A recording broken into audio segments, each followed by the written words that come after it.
Pasok ang ASEAN ngayong taon sa magiging direksyon ng mga kasaping bansa sa harap ng nagbabagong panahon. Yan ang ulat ni Clazel Pardilia.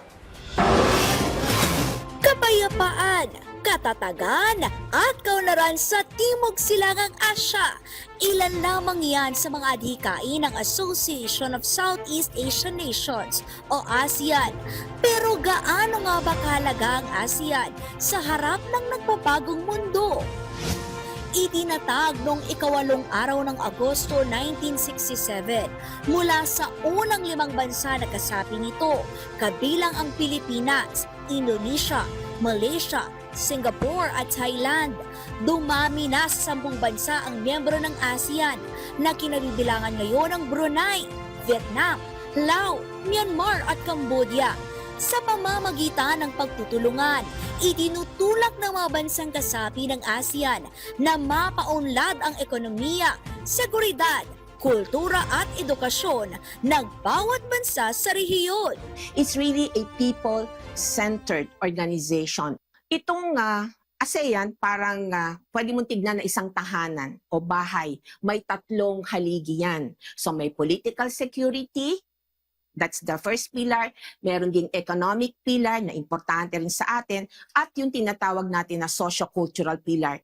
Nakatuon ang ASEAN sa mga programa at polisiyang magpapabuti sa pamumuhay ng mga pinaka-nangangailangan tulad ng may mga kapansanan, nakatatanda, kabataan, mga magsasaka at mga pinaka-mahirap. The last, the least, and the lost should be part of the ecosystem in ASEAN because we believe in ASEAN to be a vehicle para sa well-being ng ating mga citizens.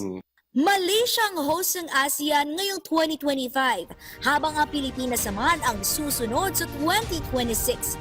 Mahalaga ang chairmanship dahil dito itinatakda ang direksyon, tema at aksyon ng buong rehiyon sa loob ng 1 taon.